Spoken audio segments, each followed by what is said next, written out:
Hoy voy a traer un tema muy interesante que tiene que ver con el Islam. ¿Cuántos conocen acerca del Islam? Acerca de los musulmanes. Más o menos. Ok, muy bien. ¿Cuántos han visto mujeres musulmanas en Barranquilla? Muy bien. ¿A cuántas les han predicado ya el Evangelio de Cristo? ¿A 2? Gloria a Dios. Ok. Desde hace ya varios meses que he venido a la ciudad de Barranquilla, me he dado cuenta que el número de musulmanes en nuestra ciudad ha crecido bastante. De hecho, ya tú los ves en el Éxito Viva o en cualquier lugar de la ciudad, pero los ves más ahí en ese lugar que acabo de mencionar. Tal vez porque viven cerca o en el área, pero sí, de puros musulmanes. Muy bien, vamos a tratar de, al final, cuando yo les dé el tiempo, hablamos y comentamos. Pero gracias, hermana, no sabía que tenían un edificio o 2 edificios donde están viviendo. Es interesante la forma como los musulmanes han conquistado el mundo. A ustedes, jóvenes, que están entrando dentro del proceso de las misiones, tienen que tener mucho cuidado. Les voy a explicar por qué. Porque muchas por así decir, de las grandes migraciones que se están dando hacia Europa por parte de inmigrantes que han salido por persecuciones religiosas, generalmente ahí, dentro de esos grupos, hay musulmanes que son musulmanes radicales. Y que una de las mejores maneras de entrar en los países europeos o latinoamericanos es precisamente haciéndose pasar por refugiados. ¿Ok? Aunque no son todos, porque ahí sabemos que hay personas también inocentes, hay personas que han caído por la persecución religiosa de otros países, como en el continente africano, pero tenemos que tener mucho cuidado. Los musulmanes, con todo respeto, son un animal que se procrea bastante. ¿Cuál podría ser? Como los conejos. Muy bien, sí. Sería bueno en vez de las cucarachas o las hormigas. Los musulmanes generalmente les gusta tener muchos hijos, porque de esa manera aumentan el Islam. También cuando están en nuestros países, logran sus ciudadanías casándose con mujeres colombianas que les fascinan los musulmanes o los extranjeros, pero que no tienen ni idea con quién se están metiendo. ¿Y qué sucede? Que todo esto lo que hace es que aumenta el número de musulmanes en las ciudades y en los países, hasta que finalmente pueden llegar a ser alcaldes de nuestras ciudades. Y al ser ellos alcaldes de nuestras ciudades, pueden llegar a ser presidentes de nuestros países y cambiar la constitución colombiana o la de cualquier otro país con las leyes de ellos, que es la Sharia.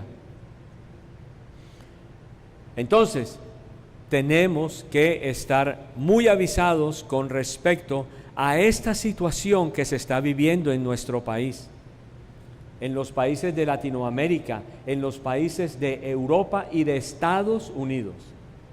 Hoy en día los musulmanes en los Estados Unidos están presionando, o más bien estaban presionando al gobierno de Obama, el cual era musulmán, y estaban presionando al gobierno americano a través de Obama para que Obama les diera a ellos privilegios. Que así no nos guste Trump, nosotros no vivimos en Estados Unidos, él es el que le puso un alto a toda la política migratoria que Estados Unidos había cambiado para favorecer precisamente a los musulmanes, para que llenaran ese país de musulmanes radicales. Muy bien, después de este análisis que tiene que ver con la geopolítica y que ustedes pueden ver mucho a través de la internet o de las noticias cristianas, generalmente van a tener aún un mayor espectro, una mayor información de lo que es realmente el mundo musulmán y lo que ellos realmente quieren. Nosotros para los musulmanes somos infieles y según el Corán nosotros deberíamos estar muertos. Ellos no andan predicando un evangelio de amor, ellos no andan predicando un evangelio de paz porque no lo tienen. Su fundador, Mahoma, fue un asesino, fue un asaltador de caravanas. Nunca jamás Mahoma podrá ser comparado con nuestro Señor Jesucristo. Ese es el trasfondo del verdadero Islam. Los infieles tienen que morir. Y si usted no se convierte al Islam, usted debe morir simplemente. ¿No conocían este trasfondo del Islam? ¿Sí lo conocían? Ok, me alegro. Ojalá que el hermano no esté respondiendo por todos. Ok, vamos entonces a lo siguiente. ¿Es el Dios revelado en las Escrituras el mismo Dios del Islam? ¿Es el Dios revelado en las Escrituras el mismo Dios de los judíos? Tal vez a la pregunta última podríamos decir que sí. Y de hecho, le daríamos gracia a los judíos por el Señor Jesucristo. Pero nosotros le debemos dar gracias a Dios el Padre por su Hijo Jesucristo. Aunque Dios escogió en su soberanía a la nación de Israel, Él pudo haber escogido otra nación, pero Él quiso escoger a Israel, como hubiera podido coger, vuelvo y repito, a cualquier otra nación diferente. Pero a la pregunta, ¿es el Dios hebreo igual al Dios cristiano? Muchos cristianos responden enseguida, sí, sí es el mismo. Pero yo pregunto entonces, si es el mismo Dios de los hebreos, ¿por qué los hebreos rechazaron al Hijo? ¿Por qué quisieron matarlo en varias ocasiones?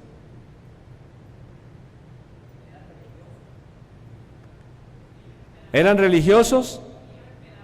Y estaban engañados. Muy bien.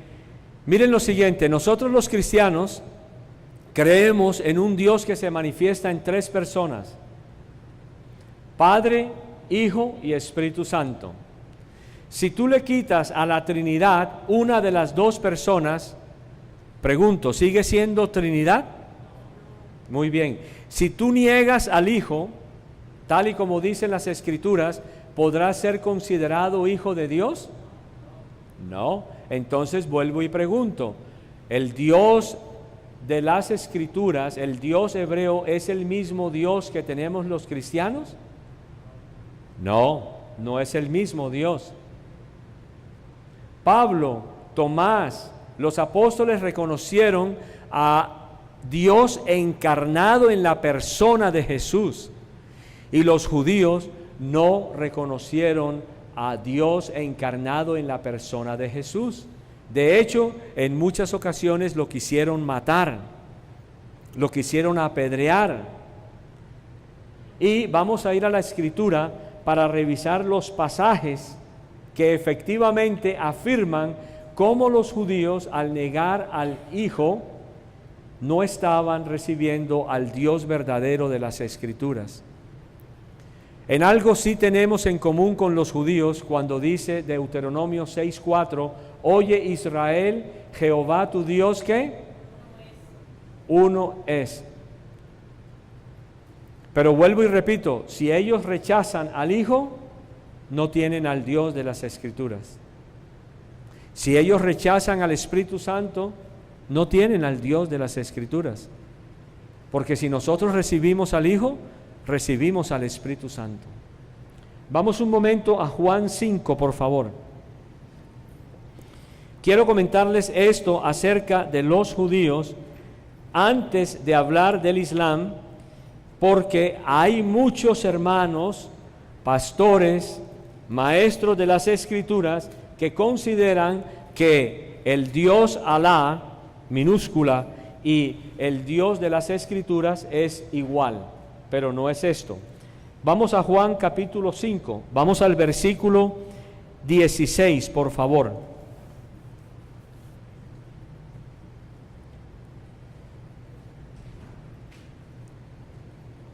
Dice la Escritura en el versículo 16 que, y por esta causa los judíos perseguían a Jesús y procuraban matarle, porque hacía estas cosas en el día de reposo.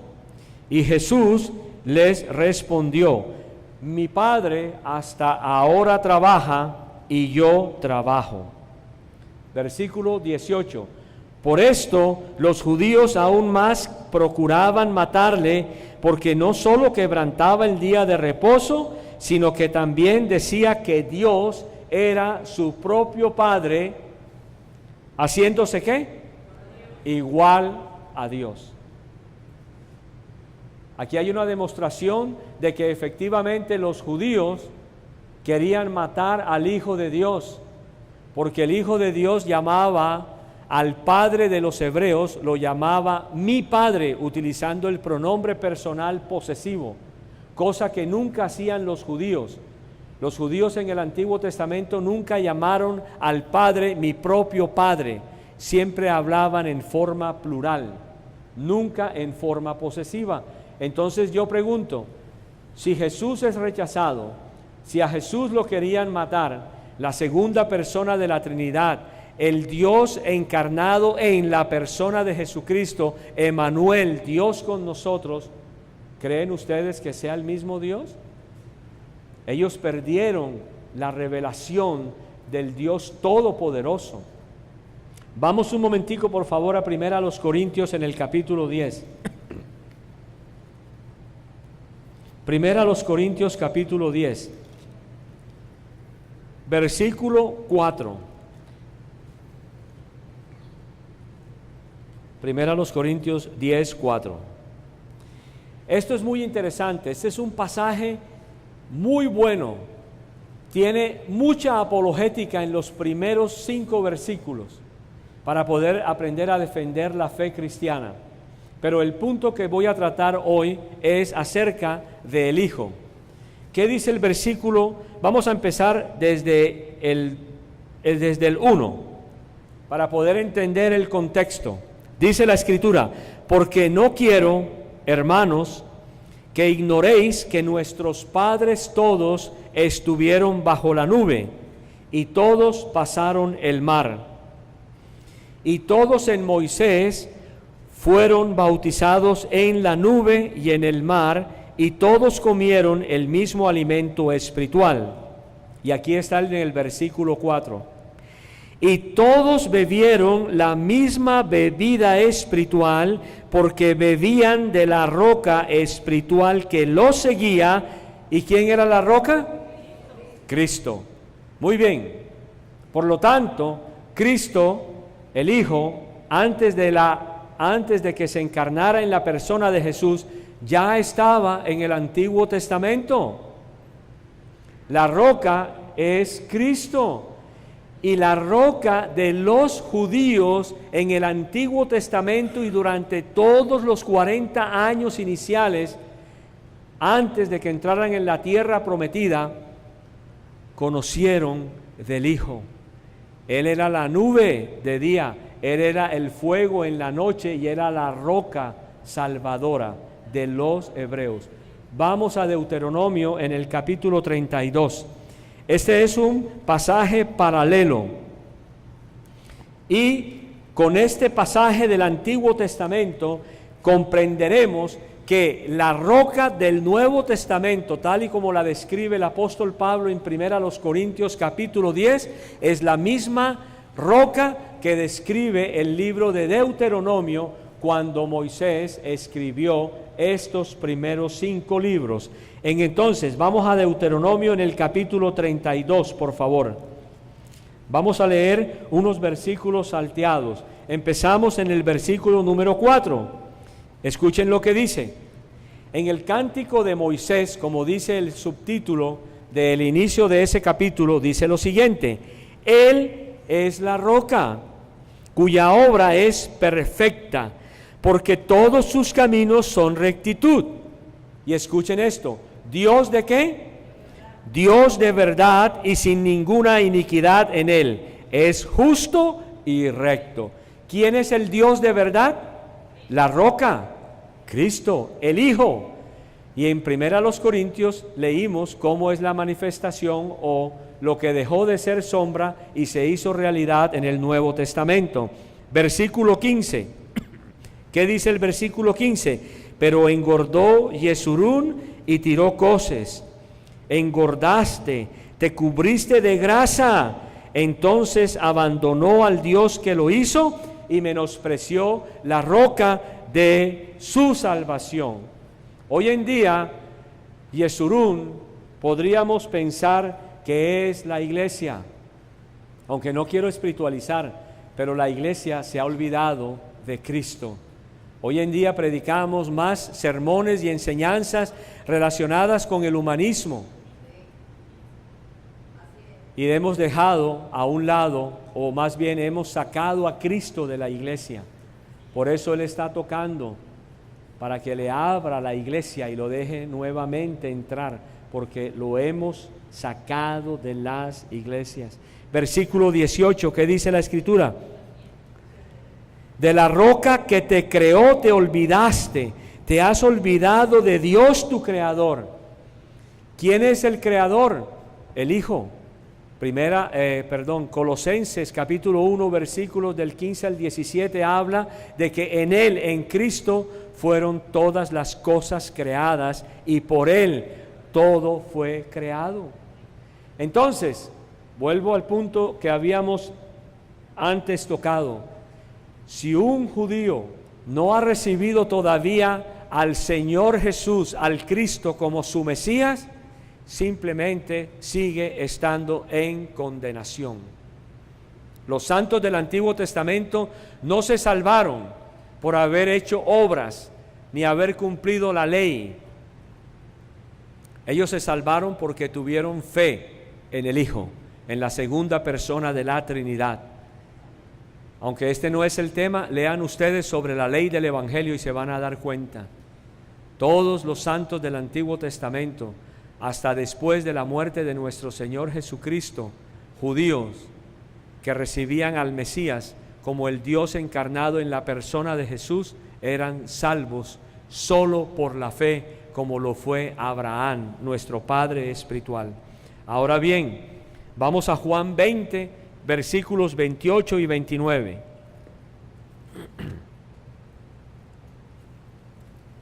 Juan 20, versículos 28 y 29. Este es un pasaje que también utilizamos nosotros en la apologética, acerca de la apologética evidencial. En el versículo 28 y 29 de Juan 20, después de la resurrección del Señor, dice la Escritura: entonces Tomás respondió y le dice, ¿cómo le dice? Señor mío, ¿y qué? Y Dios mío. Un judío reconociendo que efectivamente el Hijo es Señor y es Dios. Todos aquellos, vuelvo y repito, que rechazaron en el Antiguo Testamento o en el Antiguo Pacto al Hijo, no pudieron haber sido salvos. Porque si por la ley fuéramos salvos, entonces, ¿para qué vino Cristo? Muy bien. ¿Por qué les estoy dando todos estos pasajes?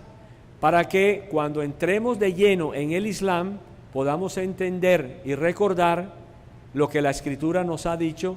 ¿Por qué? Porque el islamismo niegan al Hijo.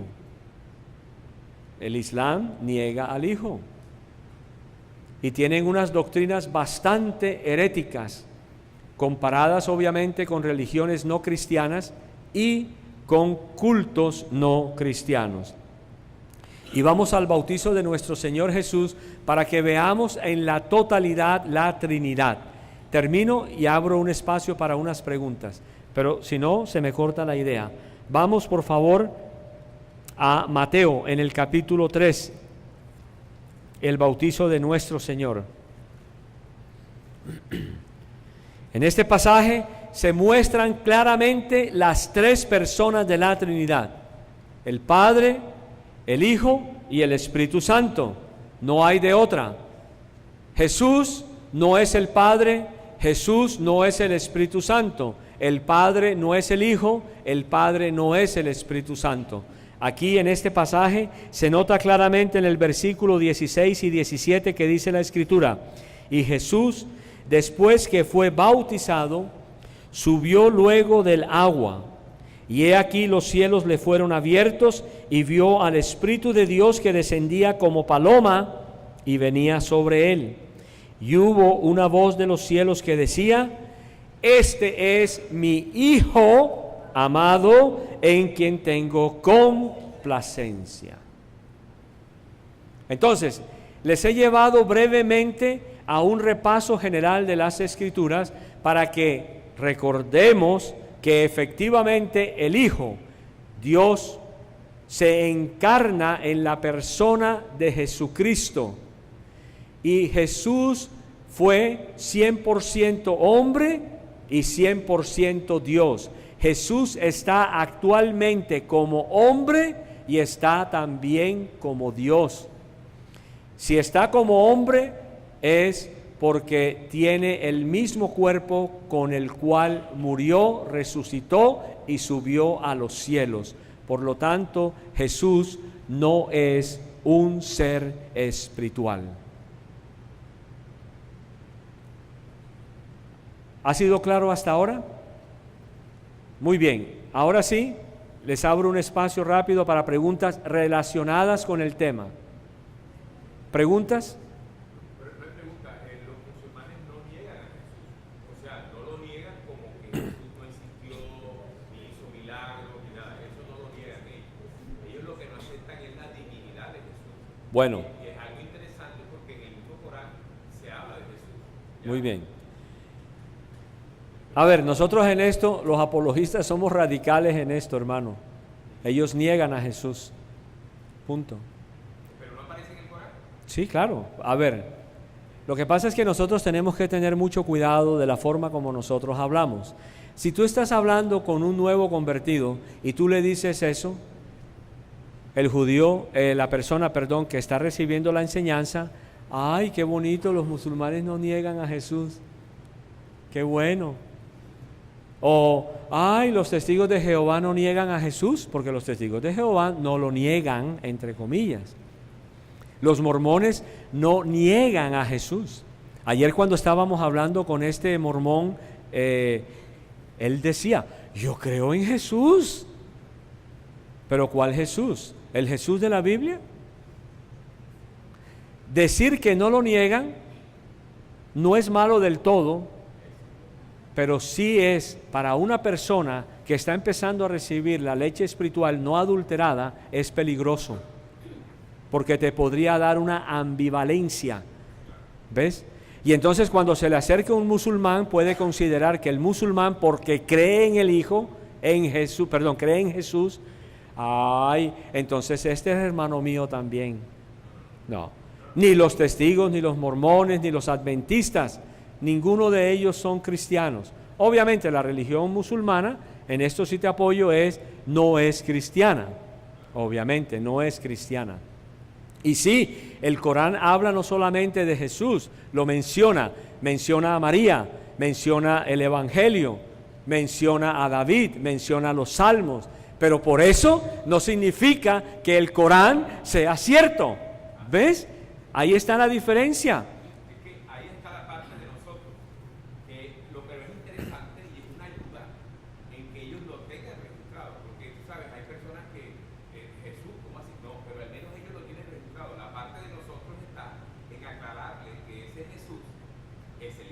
Muy bien, pero yo te pregunto entonces, Alá no puede tener hijos.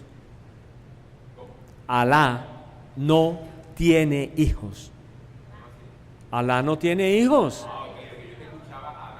No, Alá no tiene hijos. Entonces, ¿dónde queda el Jesús del Corán? Simplemente es una figura histórica que no representa absolutamente nada, porque negar al Hijo es negar al Padre. Primera de Juan 2:3. Entonces, cuando nosotros estemos hablando acerca de toda esta situación, nosotros tenemos que ser muy cuidadosos, ¿ves? Porque el mormón te dice a ti, yo creo en Jesús. Y si es una persona cristiana que no está todavía fundamentada en la fe, puede pensar que el mormón es cristiano. El adventista no cree en el Hijo de Dios. Porque si el adventista creyera en el Hijo de Dios, su fe estaría puesta en el Creador, no en la criatura. Porque los adventistas afirman que Jesús es un ser creado, que es un arcángel. Claro que sí, mi hermano. No solamente los adventistas, los testigos de Jehová. Los que creen esto son los testigos de Jehová. No. Pero yo he hablado, no te comento, no por contradecir, Tranquilo. sino que yo he hablado con bastantes adventistas. Es más, yo vengo, mi trasfondo es bautista. Y en San Andrés, pues como un ejemplo, los bautistas y los adventistas comparten lo que son las alabanzas y muchas cosas. Total. Y eso, mi amado hermano, es una aberración. Eso es una herejía. Perfecto. Lo que te quiero decir es que nunca con ellos yo he tenido discusión con respecto a la divinidad de Jesús. Te digo mi experiencia con ellos. Nunca. O sea, eso ha sido el problema de ellos. Ustedes y yo lo sabemos. El problema de ellos es con guardar cuestiones de la ley. Muy bien. Yo te voy a enseñar bíblicamente, aunque no es el tema el de los adventistas, pero esa pregunta te la va a responder el hermano Joaquín también. Si los adventistas creyeran que efectivamente Jesús es el creador, ¿no pensarían ellos entonces que el arcángel Miguel es Jesucristo? Y está comprobado por los escritos de la señora Elena de White y por todo lo que enseña la iglesia adventista. Entonces, los adventistas no son cristianos. A mí, con todo respeto, cuando yo escucho este tema como el que tú me estás hablando, hermano, me da dolor y tristeza y me da ira santa de ver cómo los cristianos trinitarios le están abriendo las puertas a los adventistas para que vayan a cantar alabanzas en iglesias trinitarias. Eso no puede estar Belial con la luz, hermano. La luz y las tinieblas no comulgan. No comulgan. No, yo sé, no, pero les estoy aclarando. Mira, yo te voy a decir algo antes de seguir para que tú te des cuenta de esto muy importante.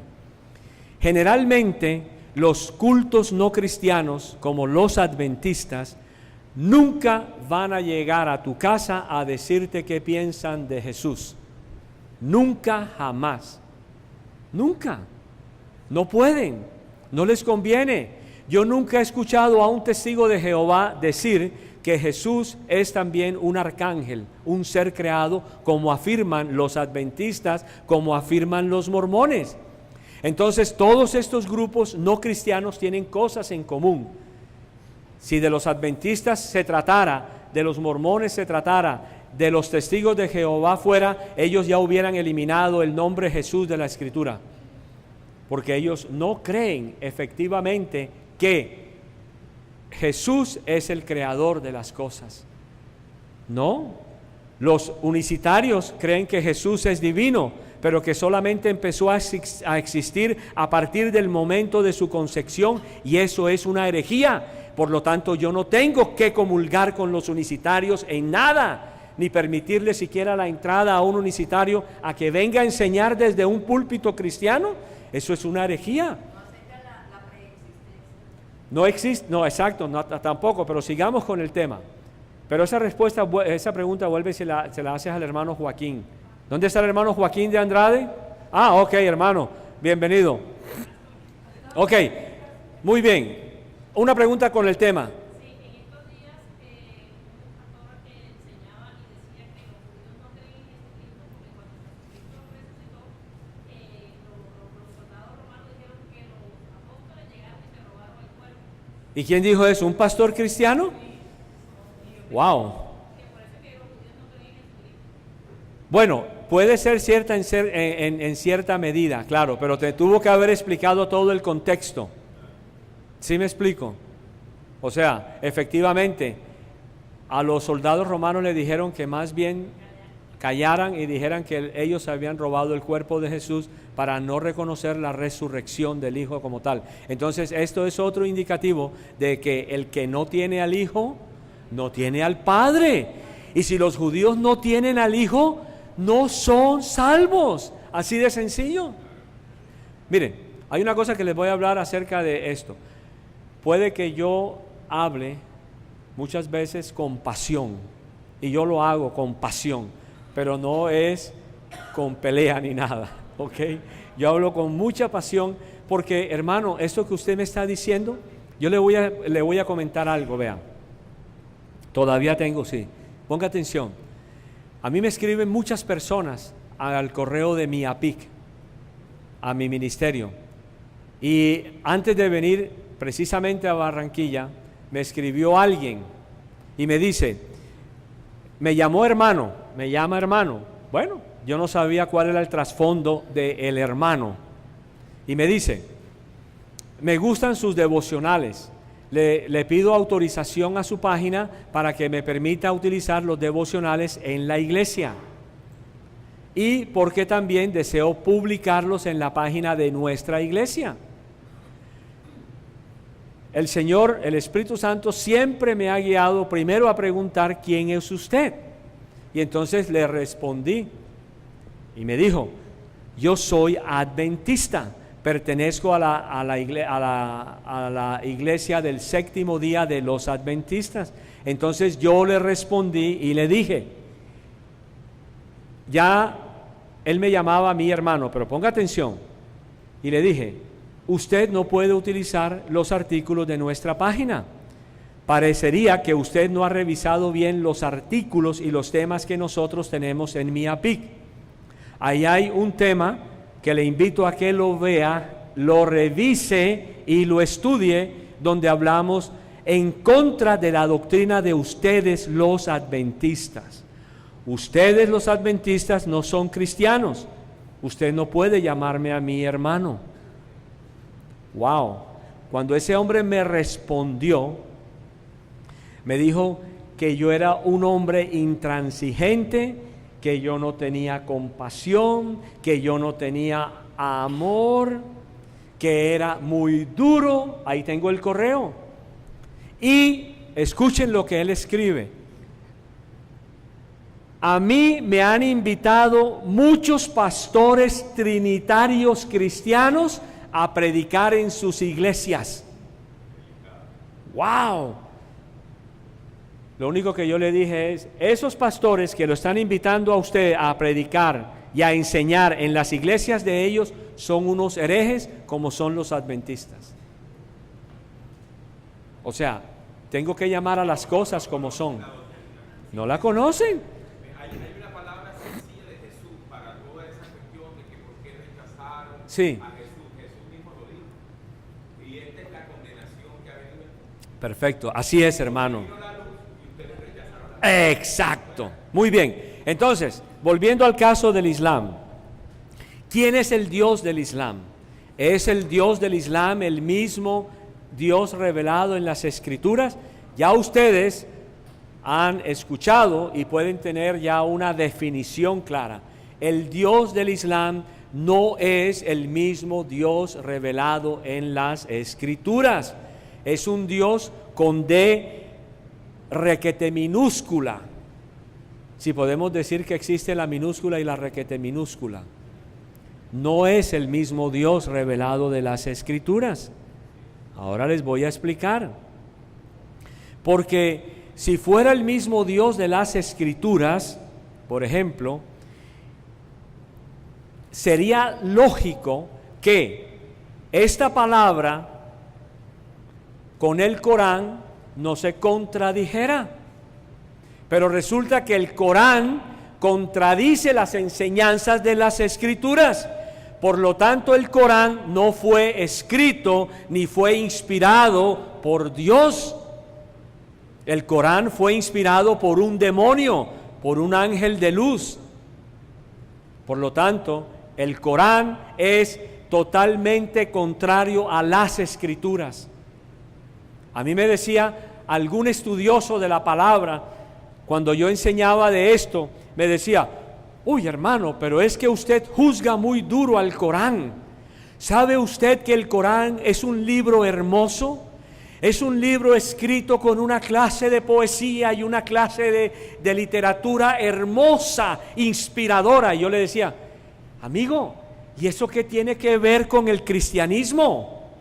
A mí que me interesa que este libro, el Corán, sea bello, escrito hermosamente, con versículos bellos, con palabras hermosas, cuando es una obra del mismo diablo. Ahora, si tú como cristiano aceptas esto, déjame decirte, revisa bien tu creencia. Pero yo no puedo sino solamente leer el Corán para aprender acerca de esa herejía. Porque el Corán es un libro de mentiras desde el principio hasta el fin. Aunque ellos, pongan atención, afirman que hay un solo Dios con D minúscula, y a ese Dios lo llaman ellos Alá. Eso lo puedes encontrar en la Sura 573 o la 112 del 1 al 4. El Dios de ellos en minúscula ve todas las cosas y está presente en todo lugar. La Sura 2:115 y la 7:7. Pero realmente nosotros sabemos que Satanás no ve todas las cosas y Satanás no está presente en todo lugar. También dice el Corán que Alá es el solo creador y sustentador del universo. La Sura 3:191. La pueden encontrar y leerlo ahí. Pero Satanás no fue el creador de todas las cosas. Satanás no es el sustentador del universo. El único sustentador del universo del cual me habla a mí la palabra de Dios es el Hijo. Nada más. El resto son demonios.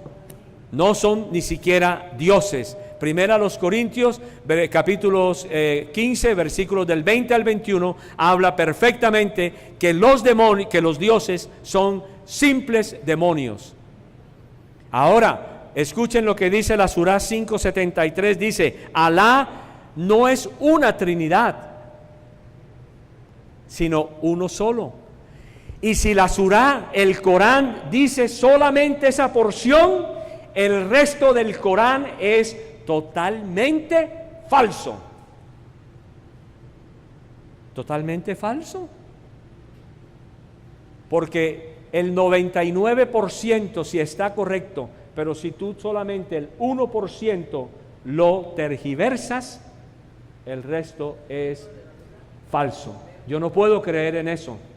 Así sea un libro hermoso, así sea lo mejor de la literatura árabe, a mí eso no me interesa. A mí me interesa el contenido y yo lo comparo con la palabra de Dios. Y si el Corán contradice la palabra de Dios, el Corán es una herejía. Y el Islam es una mentira del diablo. Y Mahoma es un hijo del diablo porque él se murió sin el hijo. Yo sé que yo hablo duro, yo lo sé. Pero es que si yo no hablo de esta manera, mis hermanos, ¿dónde estamos nosotros? ¿Qué es lo que ha pasado? Y Dios a mí me lo va a demandar. Yo no puedo estar echándole barniz al Corán, yo no puedo echarle al Islam un barniz de amor, de paz, porque todo el mundo tiene que vivir en armonía en este mundo. A mí no me enseña eso la Escritura. Tengo que amar al musulmán, obvio que sí. Pero yo no puedo ni siquiera aceptar las obras de ellos. Y en las obras de ellos está el Corán. Muy bien. Ellos afirman también que Alá creó el cielo y la tierra. Pero, vuelvo y repito, cuando comparamos el Corán con la Biblia, vamos a darnos cuenta que el Corán contradice la palabra inspirada e infalible de Dios. El Corán no es palabra infalible del Dios Todopoderoso. Es tal vez la palabra infalible de un Dios entre muchos, más bien, de un demonio entre muchos demonios. Porque antes de que este señor Mahoma se convirtiera y estableciera el Islam, adoraba cientos de dioses. Y aquellos que hemos estudiado el Islam sabemos que un demonio se le apareció a este señor Mahoma y demandó la adoración como demonio solamente para él, y que dejaran los miles de demonios que estaba adorando en esa época toda la gente de la Meca, para que solamente adoraran a un solo demonio, el demonio que escribió el Corán. ¿Enseña la Biblia la Trinidad? Si Alá es uno solo y el Dios de la Biblia es uno solo, ¿estará el Islam en lo correcto? No, el Islam no está en lo correcto. No importa lo que digan los eruditos, porque es que hay eruditos que escriben que el Dios de los hebreos, que el Dios de los cristianos y el Dios del Islam es el mismo Dios, y no es así. Ya yo lo enseñé bíblicamente. El Dios de las Escrituras, el Dios que tienen los cristianos, es un Dios totalmente diferente al Dios del Islam. Y como lo dije ahorita, es diferente al Dios en el que creen los judíos que murieron sin el Hijo. Sigamos. Hay un cuadro muy interesante que pueden encontrar ustedes en nuestra página, las escrituras cristianas que sí definen a un Dios único en tres personas. El Padre es llamado Dios, Filipenses 1:2. El Hijo es llamado Dios, Juan 1:1, Juan 1:14, Colosenses 2:9, y el Espíritu Santo es llamado Dios en Hechos capítulo 5, versículos del 3 al 4. Por lo tanto, nosotros los cristianos creemos en un Padre, creemos en un Hijo y creemos en un Espíritu Santo, tres personas distintas y un solo Dios verdadero. Aquel que se diga ser cristiano y no cree en el Hijo, no es cristiano. Aquel que niega al Espíritu Santo como la tercera persona de la Trinidad, tampoco es cristiano. Por lo tanto, no le puedo llamar ni siquiera hermano.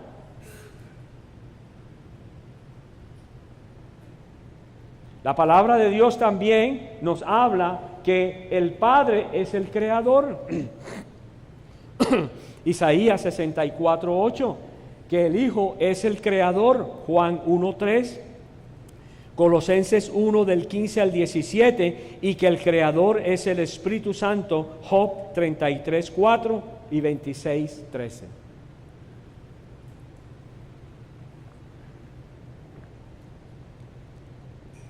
También la palabra de Dios indica que efectivamente nuestro Dios es un Dios que se manifiesta en tres personas.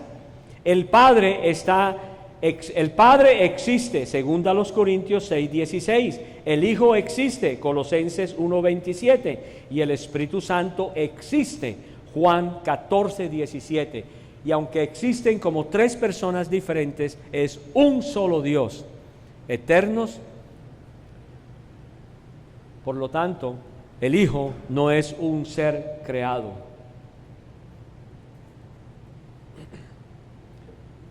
Además de eso, también las Escrituras enseñan que el Padre tiene una voluntad, que el Hijo tiene una voluntad y que el Espíritu Santo tiene una voluntad. Cada uno decide, cada uno habla, cada uno dice yo, tú y yo, nosotros, hagamos. Ahí está indicando una pluralidad de personas. ¿Tú sabes algo? En una ocasión me tocó trabajar en algún almacén de la ciudad de Barranquilla. Trabajaba como arquitecto, porque soy arquitecto de profesión, pero ya hace muchos años no la ejerzo. Y alguien, el dueño de la empresa donde trabajaba, era judío. Y él me hizo el favor de conseguirme una Torá de aquí de la sinagoga de los sefaraditas. Él era judío sefaradita, porque hay sefaraditas y hay ashkenitas. En Barranquilla, la sinagoga que tiene la estrella de David, ¿la conocen? El techo que tiene la forma de la estrella de David. ¿Cuántos no conocen esa sinagoga? ¿Nunca la han visto? Ahí queda en la 42H, eso. Gracias, mi hermana, muy bien. Usted es mi GPS aquí en Barranquilla. Trabaja por allá, ok, gloria a Dios. Muy bien, esa sinagoga tiene una forma de estrella de David. Y el altar de ellos está mirando hacia el oriente, hacia Jerusalén. Esa es la sinagoga de los ashkenitas. Y la que queda en la 74 con la 55 en toda la esquina, que es una mole de color gris, esa es la sinagoga de los sefaraditas. Este hombre me hizo el favor de conseguirme una Torá. Y he tenido la oportunidad de leer el Pentateuco completo en la Torá. Y la he leído comparándolo con la Escritura. Hay cosas que cambian, los nombres sobre todo, pero el punto es el siguiente: cuando llega a la creación, el hagamos al hombre a nuestra imagen y semejanza, ¿sabe lo que dicen los rabinos? Los rabinos afirman que Dios estaba consultando con los ángeles. ¿Es eso cierto? No. Dios, yo le dije a un judío amigo también, que es sacerdote de aquí de la sinagoga de la estrella de David, le dije, ¿cómo puede Dios, el creador de los seres angelicales, reunirlos en un consejo y decidir Dios con ellos que iban a crear al hombre? Le decía yo, ahí está hablando del Hijo y ahí está hablando del Espíritu Santo. Dios no tenía que consultar a los ángeles para hacer al hombre. No me dijo nada, pero le regalé Génesis 3:15 y le dije, léelo y medita en Génesis 3:15.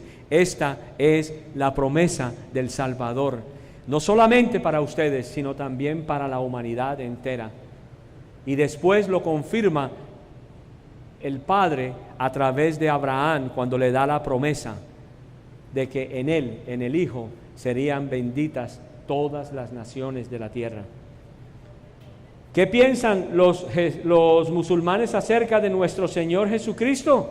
Aquí vamos. En cuanto a Jesucristo, los musulmanes niegan que sea Dios. Dicen que Jesucristo jamás reclamó ser Dios, ni siquiera el Hijo de Dios.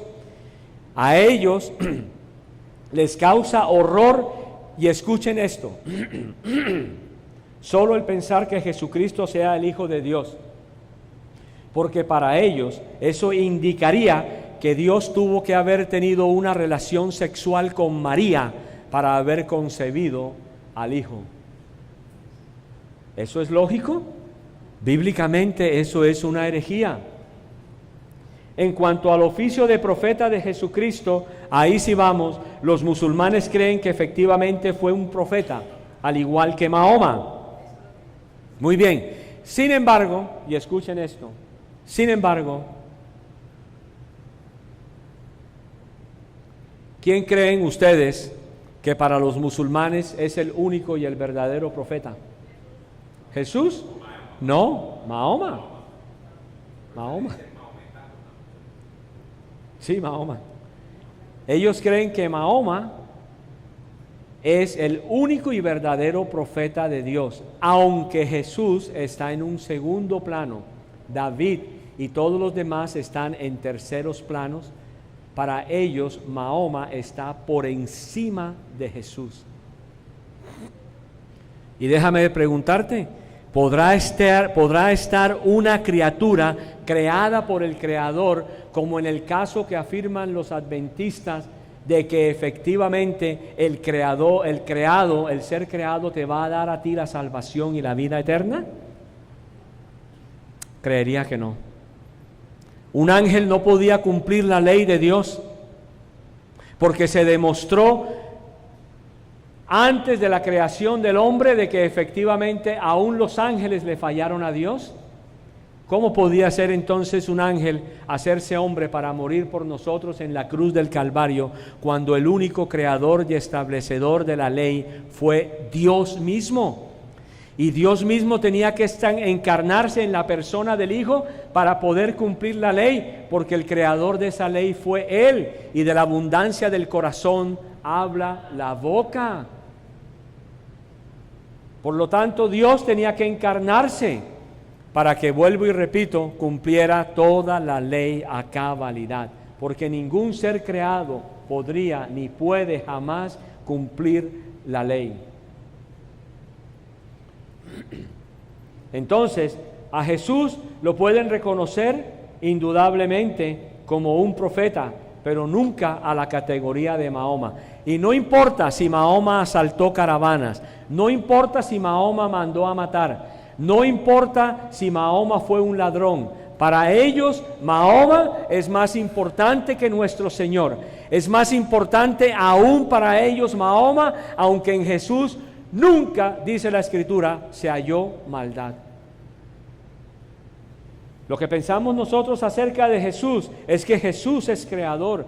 Jesús es el primero y el último. Jesús es el yo soy, el ego eimi del hebreo, el Yahweh del Antiguo Testamento. Jesús es juez, Jesús es rey, Jesús es luz. Los musulmanes afirman sobre el Espíritu Santo lo siguiente: el Espíritu Santo, Ar-Rush al-Kudush, no sé si está bien pronunciado, ¿saben quién es el Espíritu Santo para los musulmanes? El arcángel Gabriel.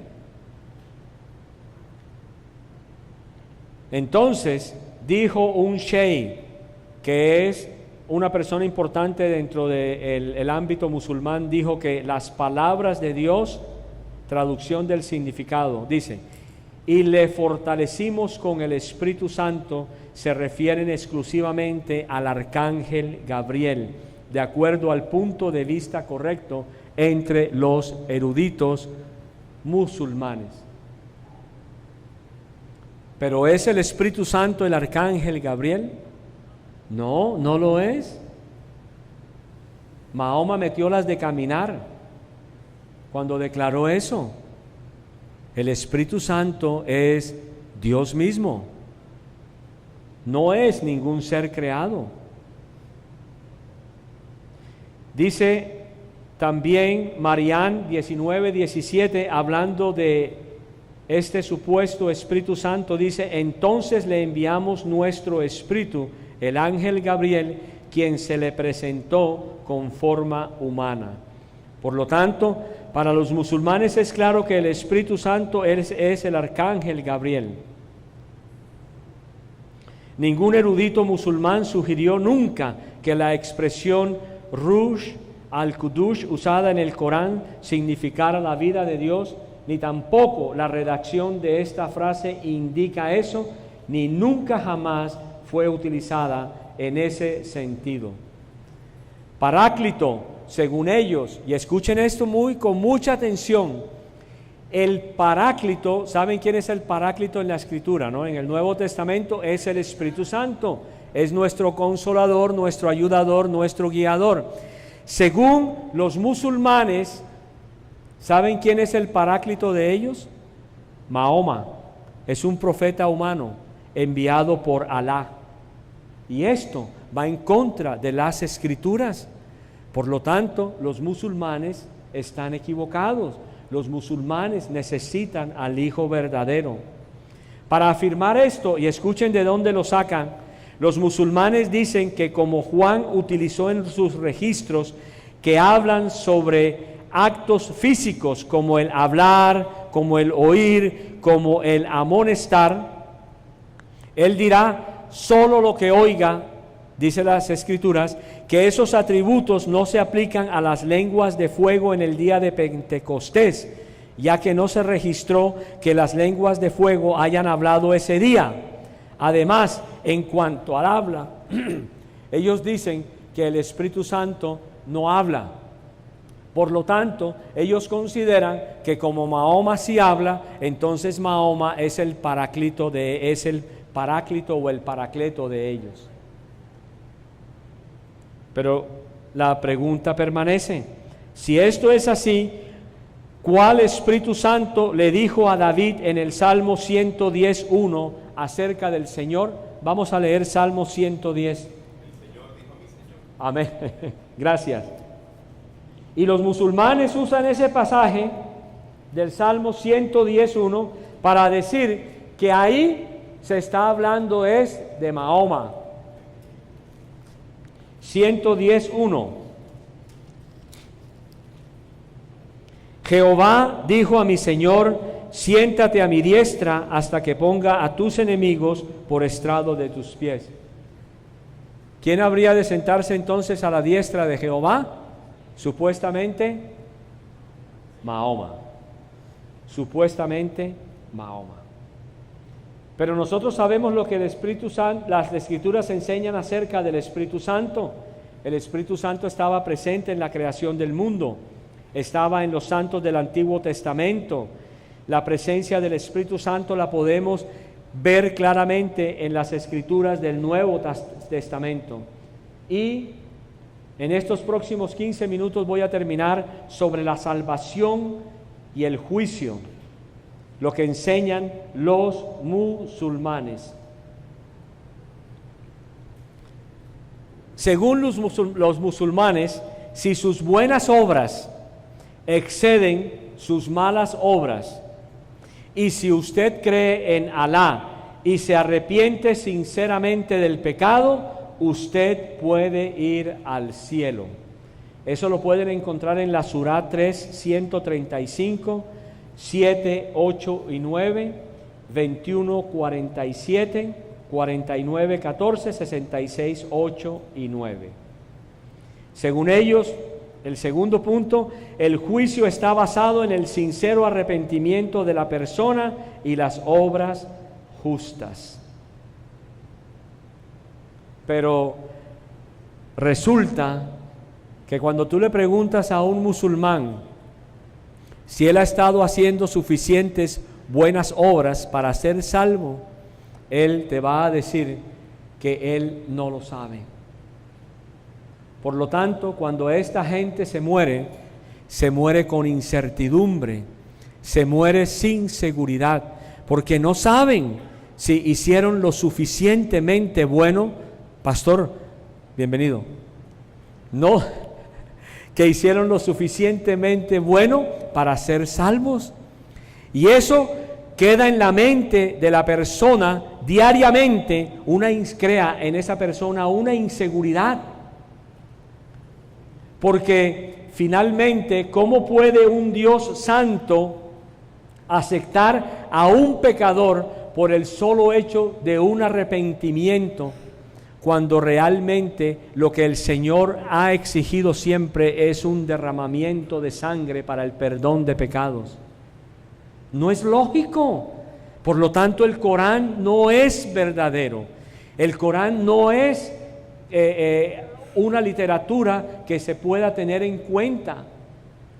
También dice el Corán en el 3:135, dice: aquellos que al cometer una obscenidad o iniquidad invocan a Alá pidiendo perdón por sus pecados y no reinciden a sabiendas, sepan que solo Alá perdona los pecados. ¿Qué puede haber de seguridad ahí? Cuando Primera de Juan 1:9, ¿qué enseña? Si alguno hubiere pecado, ¿qué? Abogado tenemos para con el Hijo, para con el Padre, a Jesucristo. Y la palabra de Dios dice que también nosotros tenemos alguien que está intercediendo, que es un intermediario entre Dios y los hombres, a Jesucristo hombre. Por lo tanto, estos hombres y estas mujeres musulmanas no tienen la seguridad de que cuando mueran efectivamente irán a la presencia de Alá.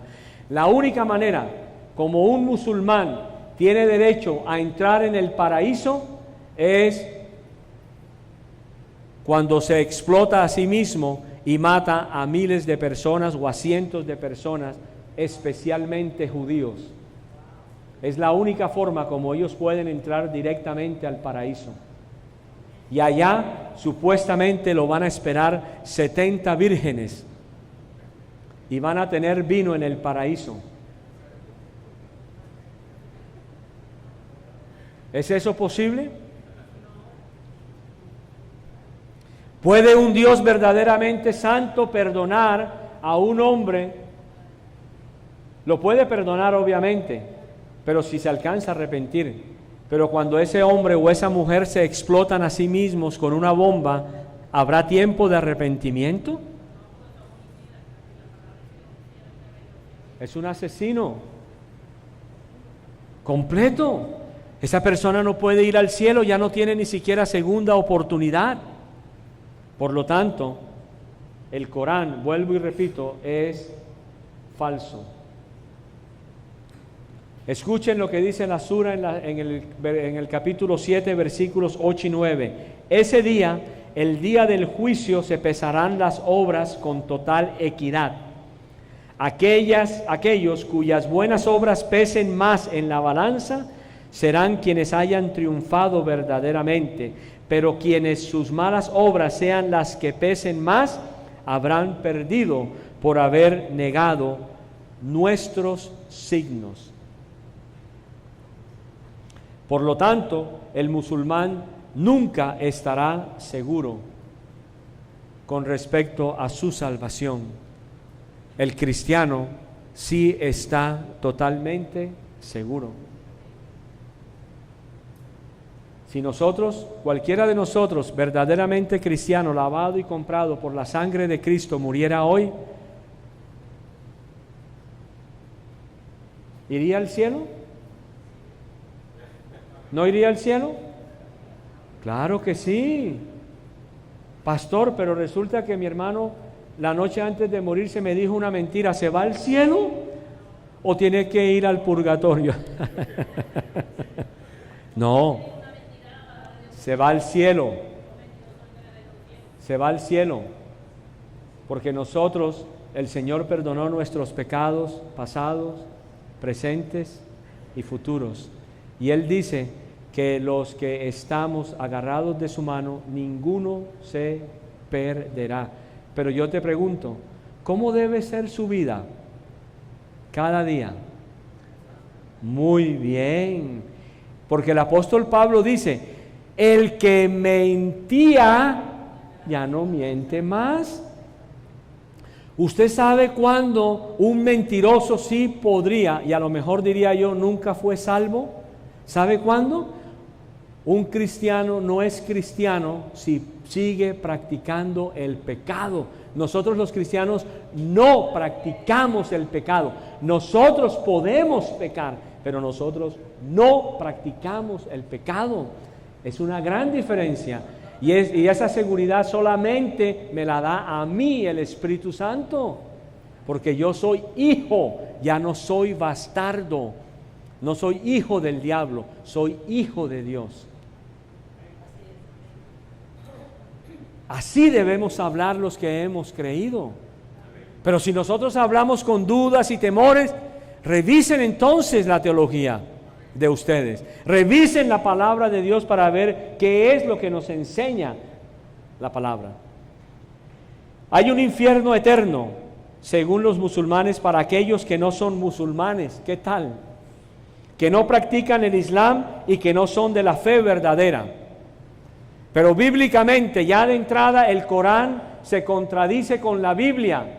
Si el Corán fuera realmente inspirado por Dios, no se contradiría. Porque para Dios va a haber un solo lugar donde van a ir todos los condenados. Satanás, sus ángeles, el falso profeta, el anticristo, todos van a ir a un solo lugar que se llama el lago de fuego. Ahí van a terminar todas las almas. No hay otro lugar de tormento para los seres humanos que murieron sin Jesús en el corazón de Dios. Por lo tanto, el Corán se contradice y el Corán es mentira. Jahannam es infierno, es el equivalente islámico al Gehinom, nombre del que se deriva, al igual que Gehenna. Eso lo pueden encontrar en el Nuevo Testamento. Según el Corán, solo Alá sabe quién irá al Jahannam y quién al paraíso, la Jannah. Y-A-N-N-A. Los musulmanes creen que los infieles y los que no permanecen fieles al Islam serán castigados en el Jahannam, un lago de fuego sobre el que pasa el puente que todas las almas deben cruzar para entrar en la Jannah.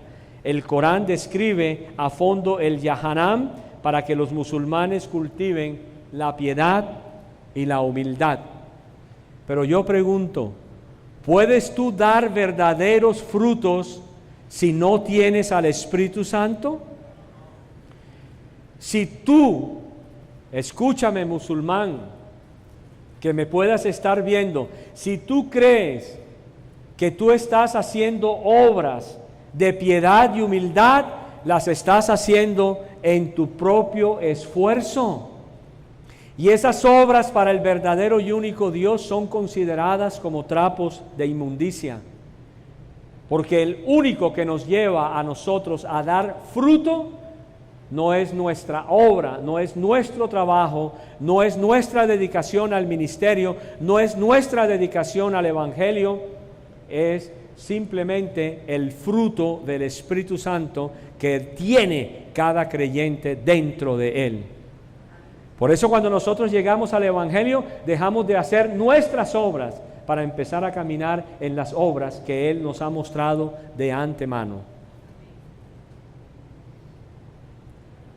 Según esto, el Corán, según el Corán, el Jahannam tiene 7 niveles. Sí, tiene 7 niveles. Y escuchen lo interesante. Dentro de estos 7 niveles dentro del Islam, hay un nivel que está dedicado solamente para los cristianos. ¿Cómo les parece? O a lo mejor es el más ardiente, hermana. Ok, entonces hay diferentes lugares. Hay un lugar, el Jahim, que es un lago de fuego, el Yaliyah para todos los idólatras, el Sa'ir para los adoradores del fuego, el Sagar para los ateos, el Hadas donde son enviados los judíos. O sea, los judíos están en el nivel 5, nosotros estamos en el nivel 6. Y el Utama para aquellos que no son buenos devotos. Según el Islam, en el infierno existe un árbol llamado el árbol del Zakum, el cual da fruto malo y los condenados son forzados a comerlo diariamente. Como diría un hermano, santo, qué cosa. De verdad que son unas enseñanzas. Pero eso es lo que creen.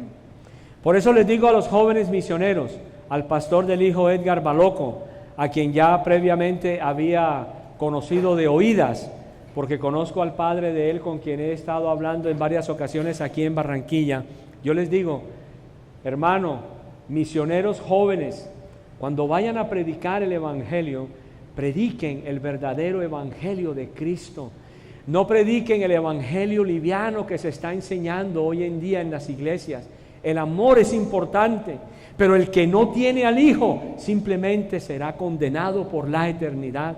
Tenemos que predicar al Hijo en contra de aquellos que quieran levantarse contra el Señor. No importa cómo lo hagan ustedes, pero yo sé que el Espíritu Santo les llenará la boca en su tiempo y ustedes hablarán y dirán la verdad y tienen que llevar a las personas al arrepentimiento. Porque el único pecado por el cual el mundo será juzgado no va a ser el adulterio, ni la fornicación, ni la mentira. El pecado por el cual esta humanidad será juzgada va a ser por cuanto no creen en el Hijo. Sobre la salvación, el juicio, las escrituras nuestras enseñan que no es por obras, que sí va a haber un juicio, que sí existe un infierno, un Hades en estos momentos, pero que el Hades un día, en el día del juicio final, dará a todas esas almas y se presentarán ante Dios, y será la segunda muerte, como bien enseña la Escritura, y serán enviados al lago de fuego. Eso es lo que enseña la verdadera palabra de Dios. Y en estos 3 minutos que me hacen falta les voy a enseñar sobre el Corán, les voy a enseñar sobre las contradicciones del Corán. Yo creería que cuando nosotros leemos claramente el Antiguo Testamento, particularmente donde habla la Escritura cómo fue creado el hombre, yo les pregunto, ¿el hombre fue creado según las Escrituras cristianas de sangre? ¿El hombre fue creado de arcilla, del polvo o de la nada? Muy bien, pues déjame decirte que el Corán se contradice aún en sus escritos, porque un musulmán no sabe si el hombre fue creado de sangre, de arcilla, del polvo o de la nada. Dice la Sura 96:2, el hombre creado, hecho de simple sangre coagulada. La 15:26 dice, nosotros creamos al hombre de barro arcilloso, de barro moldeable en forma. La 3:59 dice, la similitud de Jesús delante de Alá es la misma que la de Adán. Él lo creó a él del polvo. Entonces le dijo, sé, y él fue. La 19:67, la traducción de Yusuf Ali. Y ahora les comento de esto. Pero ¿no recuerda el hombre que nosotros lo creamos a él de la nada? Y la 16:4 afirma, Él, hablando de Alá, ha creado al hombre de una gota de esperma, y al contemplar esto mismo, al hombre se convierte en un querellante abierto. ¿Existe o no existe contradicción en el Corán, aún cuando describe cómo fue la creación del hombre? O búsqueme en la Escritura, por favor, algún lugar donde la palabra de Dios se contradice en cuanto a la creación del hombre. No existe. Lo que dijo Dios en el Antiguo Testamento lo volvió a repetir en el Nuevo Testamento de alguna manera, y no existe una contradicción. En la Escritura pueden haber aparentes contradicciones, pero cuando se estudia en todo el contexto la palabra de Dios, tú vas a tener una respuesta clara y te vas a dar cuenta que no existe contradicción, porque Dios no es un Dios de contradicciones. Dios, el nuestro, el mío, el que yo conozco, es un Dios infalible, soberano, omnipresente, omnisciente, y Él sabe perfectamente todas las cosas que están en el corazón de los hombres. ¿Tú sabes la apologética en qué se parece a la predicación? ¿Tú sabes que la apologética y la predicación son similares? Porque en la apologética, cuando yo enseño, yo le hablo a los que están en la iglesia acerca de la necesidad del arrepentimiento. Si no has conocido o no has sido conocido por el Señor, arrepiéntete. Pídele al Señor perdón por tus pecados. Cree en el Señor Jesucristo para que seas salvo. Otras situaciones y contradicciones del Corán. ¿Quién fue el primer musulmán? ¿Quién fue el primer musulmán? ¿Mahoma? ¿Abraham? ¿Jacob? ¿O Moisés? ¿Quién fue el primer testigo de Jehová? ¿Abraham, Jacob o Moisés? ¿O quién fue el primer unicitario? ¿Pablo, Pedro, Juan, Abraham, Jacob o Moisés? ¿O quién fue el primer adventista? ¿Adán o Jacob? ¿Nunca se habían preguntado eso?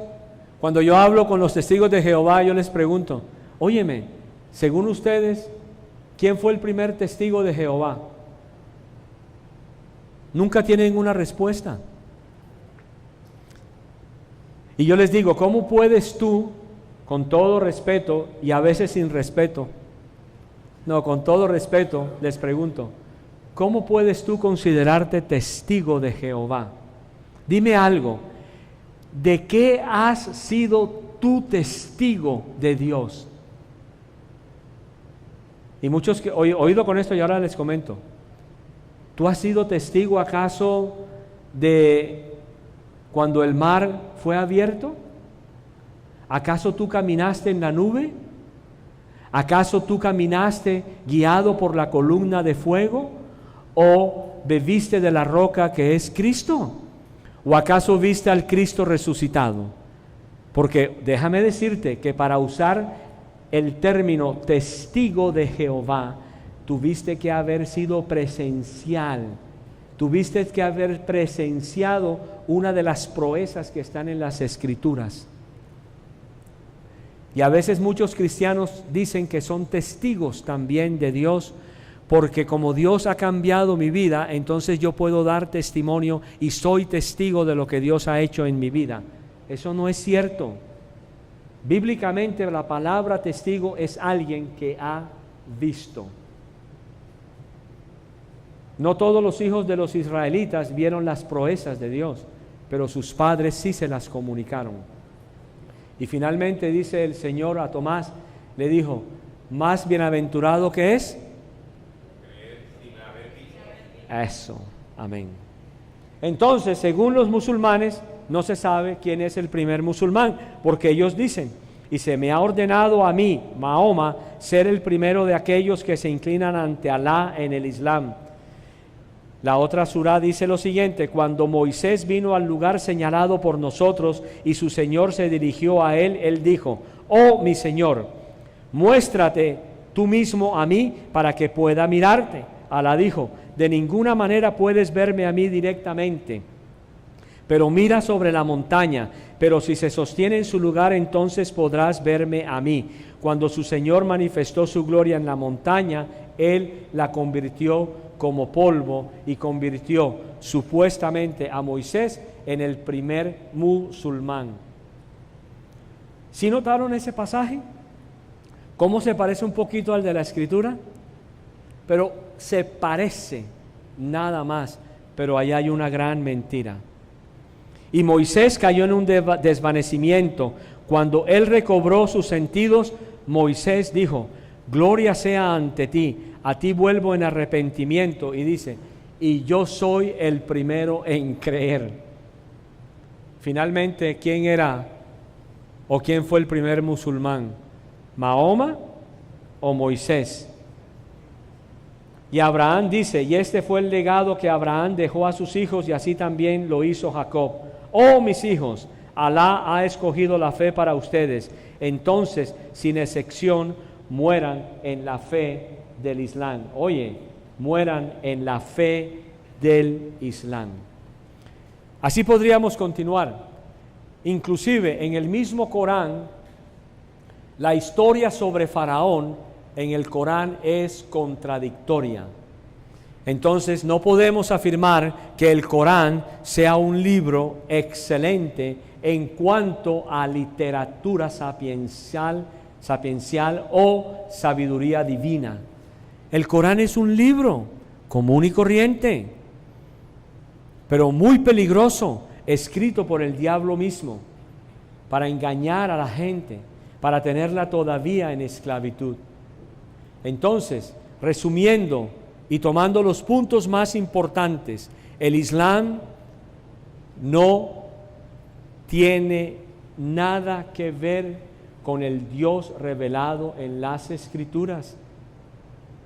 Los musulmanes, si no se arrepienten y no creen en el Hijo como el Hijo de Dios, simplemente morirán en sus pecados, y creería que nunca van a tener 70 vírgenes en el paraíso.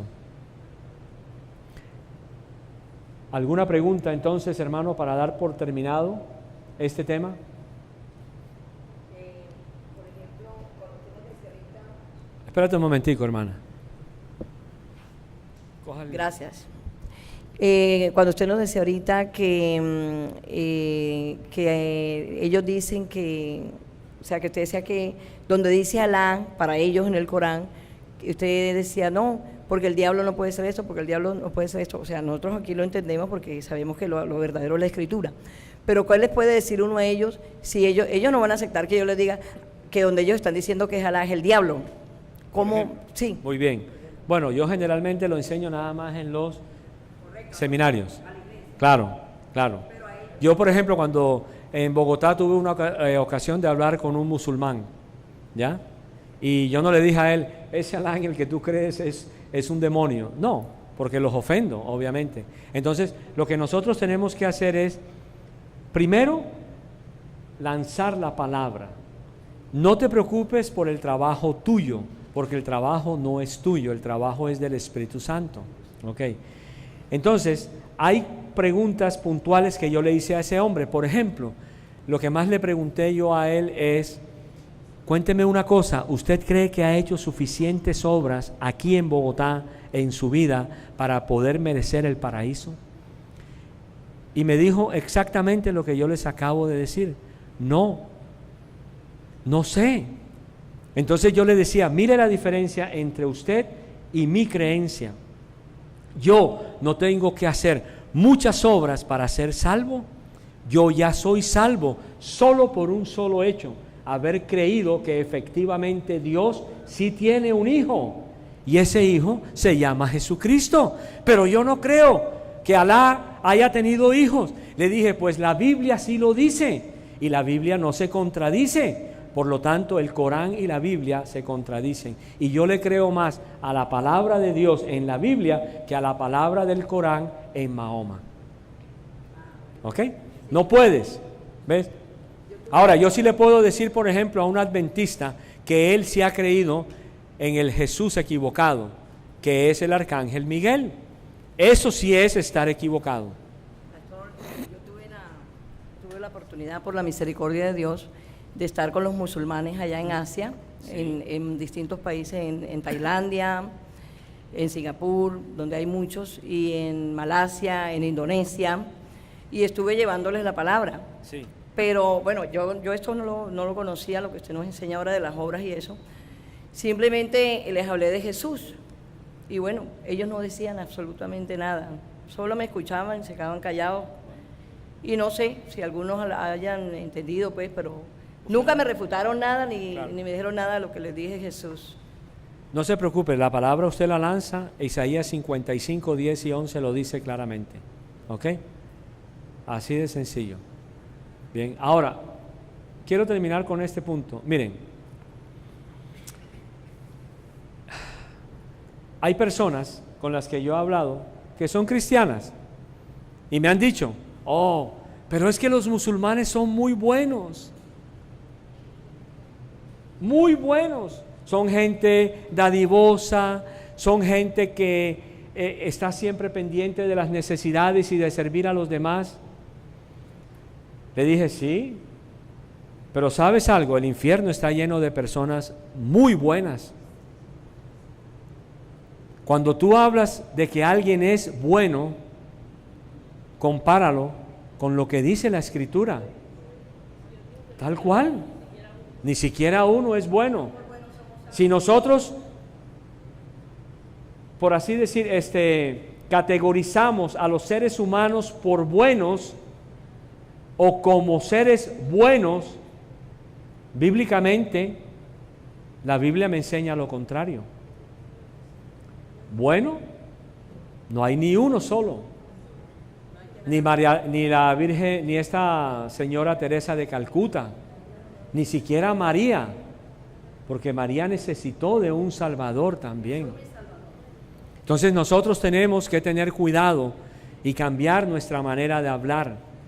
Hermanos, solo los que han creído en el Señor Jesús, solo los que han recibido al Hijo.